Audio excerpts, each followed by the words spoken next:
Good evening. Buenas noches y bienvenidos al programa El Regreso a Casa. Feliz Pascua de Resurrección.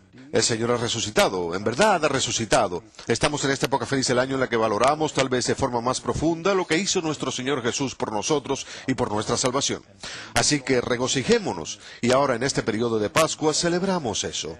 Seguimos examinando nuestras vidas para asegurarnos que nuestras vidas no le causen vergüenza a nuestro Señor, quien ha hecho tanto por nosotros, y esperamos con ansia aquella celebración de Pentecostés en donde todo confluye y le damos la bienvenida al don del Espíritu Santo. Así que gracias por acompañarnos en el regreso a casa. El invitado de esta noche es Doug González. Es un gusto tener a Doug con nosotros. De hecho, creo que Doug es el primer invitado que he tenido en casi 7 años converso de la Iglesia Nazarena, en donde fue pastor. Y nos va a hablar sobre su regreso a la fe, siguiendo a Cristo y siguiéndole a casa, a la iglesia. Pero primero les quiero recordar que ustedes son parte importante de este programa, así que si tienen una pregunta para Doug, llámenos al 1-800-221-9460. O si están fuera de Norteamérica, nos pueden llamar al 205-271-2980 o nos pueden escribir a journeyhome@ewtn.com. Doug, bienvenido al regreso a casa. Gracias, Marcos. Es un gusto estar aquí. Es un gusto tenerte. Eres uno de los que, como te lo pregunté antes del programa, no tienen a EWTN en su área, o sea que no puedes ver el programa. Así que viniste frío. Lo he oído en la radio, pero nunca lo he visto. No estás seguro de lo que te voy a preguntar, No tengo idea. pero es un gusto que hayas venido desde el área de Seattle, Washington. Todas las semanas, la pregunta que les hago a los invitados es que nos cuenten su procedencia espiritual para saber de dónde provienen. Así que empecemos por ahí. Cuéntanos el principio de tu recorrido espiritual. En mi familia, no me crié en un hogar cristiano, digamos. Mis padres no eran hostiles hacia la religión, pero no es algo que haya sido parte de mi familia. Así que mi influencia religiosa provino de mi abuela paterna, y es más que nada de extracto fundamentalista. Para la época en que tenía 14 o 15 años empecé a ir a la iglesia con ella, y la frase típica que decía la gente era que yo había sido salvado. Y empecé a practicar esa fe en serio. Parte de ello fue influenciado por un prejuicio anticatólico muy fuerte, a veces típico de los fundamentalistas, y parte de ello fue empeorado, cuando fui influenciado muy rápidamente por unas publicaciones muy anticatólicas distribuidas por Chick Publications. Descríbelas con un poco más de detalle para que la gente pueda visualizarlas. Las han visto y seguro las han leído. Bueno, los pequeños panfletos no son tan malos. Algunos de ellos son anticatólicos, pero salió una serie a finales de los años 70 titulada La Serie Alberto. Y tiene que ver con un sacerdote quien era un agente jesuita secreto y se infiltraba en otras iglesias. Y lo que dice esencialmente es que la Iglesia Católica no es más que una idólatra y que se van a ir al infierno, y que la Iglesia Católica no es más que la religión babilónica antigua resucitada y maquillada por Constantino para que luzca cristiana. Así que existe un cero de esperanza de que los católicos sean salvados, a menos que se salgan del catolicismo. Entonces, eso caracteriza la idea que teníamos del catolicismo. Tu conversión en Jesús fue antagónica con esas ideas anticatólicas. Oh, sí. No estaba en desacuerdo con el Evangelio. Ser cristiano significaba condenar al catolicismo. Probablemente en nuestras mentes era la amenaza más grande al cristianismo. Y tenía una tía abuela, y era una persona estupenda, pero cada vez que conducíamos por la municipalidad de mi ciudad, había pinos frente a la municipalidad y rocas enormes del río. Y la mayoría de la gente suponía que estaban de adorno. Pero ella nos decía: ¿no ven esas rocas ahí? Sí, tía. ¿Y no saben para qué son esas rocas en realidad? No, tía, ¿para qué? Esas rocas están ahí para que los católicos nos puedan matar en el final de los tiempos. Y así que ahora todo eso me parece cómico y ridículo. Chick Publications se va a los extremos, pero yo lo creía. Creía que estábamos esperando a que los católicos conquistaran el mundo y a que inauguraran otra Inquisición y nos iban a matar si no nos inclinábamos ante la Roma pagana.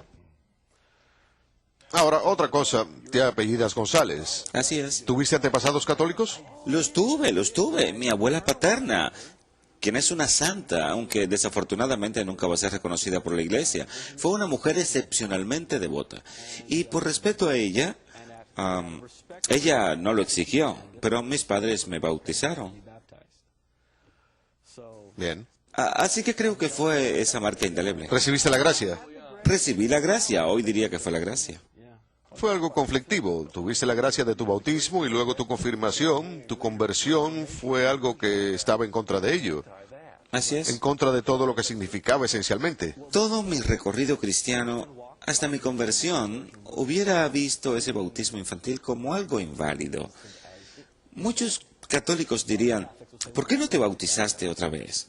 Tienen que entender que para un fundamentalista nunca hubo un bautismo en primer lugar, por lo tanto ese bautismo no es válido. Así que continué, solía predicar en contra de los católicos, solía repartir la serie de Alberto, compraba todos los libros de Cheap Publications, como Las dos Babilonias, 50 años de la Iglesia de Roma, etc., y los dejaba a la vista para que la gente los viera. Así que seguí en eso, lo predicaba, lo enseñaba, estaba absorbido por ello. Y había determinado que iba a ir a la universidad, e iba a estudiar la historia de la Iglesia, a estudiar la patrística, la historia de la Iglesia primitiva, y a probar que de hecho Roma no fue más que idolatría pagana. Me había alejado de eso un poco para la época en la que fui al seminario. Había sido influenciado por Wesley. Así que, para la época en que fui al seminario, John Wesley. así que... Puede que la audiencia no sepa. Sí, John Wesley. ¿Cómo así te atrajo John Wesley en aquel punto en tu vida? Eras bastante joven como para ser atraído. Sí. ¿A través de tu pastor o la iglesia a la que ibas? No, en el seminario tuve una clase llamada Los Clásicos de la Devoción Cristiana. Y uno de los libros que nos asignaron fue un libro de Wesley titulado Sobre la Perfección Cristiana. Y lo leí y lo creí. Y pensé, este es el Evangelio. Porque Wesley, a diferencia de las otras partes de la tradición protestante, Wesley creía que la santidad es algo que Dios hace y entonces uno se vuelve santo. En tanto que Lutero y algunos de los otros simplemente dirían que uno es considerado santo. Así que leías Wesley y me dije, esto es lo que creo. Me voy a transferir a Duke, me voy a volver metodista y voy a predicar la santidad. Y para cuando llegué a Duke me di cuenta que esa no iba a ser una opción. La idea de ir por ahí en la universidad diciendo Wesley, John Wesley. ¿No habían oído de él? No, definitivamente no habían predicado mucho sus ideas ni sobre la santificación. Así que fue entonces cuando ingresé a la iglesia nazarena, porque procedían de la tradición de Wesley. Así que yo entendí el Evangelio a través de los ojos de Wesley, la idea de que Dios no vino simplemente para vernos de forma distinta, sino para volvernos distintos. Y después del seminario fui al ministerio. Para aquel entonces no me hubiera considerado fundamentalista, me consideraba evangélico. Y muchos católicos no entienden que los fundamentalistas simple y llanamente no ven ninguna esperanza en los católicos. Los evangélicos tienen grandes dudas. Ven la tradición católica y la liturgia y los rituales y la jerarquía de la iglesia como un obstáculo a la verdadera fe. Pero muchos evangélicos dirían, existe la posibilidad remota de que tal vez uno que otro católico pueda ser salvado. Y probablemente yo me hallaba en aquel punto. Hubiéramos trabajado para la conversión de los católicos. Si un católico se hubiera vuelto evangélico, se hubiera vuelto un mejor cristiano. Y ahí es donde me encontraba. Tenía mi ministerio, estaba guiando a la gente, estaba trabajando mi doctorado en una universidad católica, aunque mi fe permanecía totalmente firme. Me sentía misionero, iba a ir a la universidad católica e iba a convertir a todos los papistas. Y me quedé ahí. Tengo los diplomas de Duke, que iba a sacar el doctorado y tenía la superintendencia general y estaba creando todos los contactos necesarios para mi futuro, etcétera, etcétera, etcétera. Así que ahí es donde me encontraba y pensaba, muy bien, tengo mi futuro asegurado. Bien, estabas en trayectoria. Vamos a retroceder un poquito porque le describiste a la audiencia tu procedencia fundamentalista. ¿Dijiste que fue dentro de una tradición bautista originalmente? No, no era bautista. Era fundamentalista, pero no era calvinista. Muy bien. Y luego cambiaste hacia una dirección más metodista y luego nazarena. Sería bueno que lo expliques a la audiencia la diferencia entre los nazarenos y los metodistas, porque nuevamente hay grupos en la audiencia que han de haber visto a la iglesia nazarena de la esquina, pero que no tienen concepto de lo que es. Bien, Wesley provino de la tradición anglicana, de la iglesia anglicana. Y lo que los católicos no entienden es que tachar a todo aquel que no sea católico, aparte de los ortodoxos, de protestantes, técnicamente los seguidores de Wesley no son protestantes. Nuestro linaje teológico no se remonta hasta Lutero ni a Calvino. Provenimos de Inglaterra, de Enrique VIII, de la iglesia anglicana, de John Wesley. Wesley fundó el movimiento metodista, el cual se volvió la iglesia metodista unida en este país. Y sus ideas son de santidad y de circuncidar el corazón, como dice San Pablo. Perfeccionar nuestro amor, tener un amor perfecto en el corazón, esa es la frase clave. Y la Iglesia Nazarena, bajo la tutela de Phineas Bresee, opinaba que la Iglesia Metodista se estaba alejando de estas enseñanzas históricas como la santidad. Y Bresee tenía muy cerca de su corazón cosas como los misterios para los pobres y las barriadas. Y eso le causó mucho conflicto con muchos de los líderes en donde estaba, así que se separó.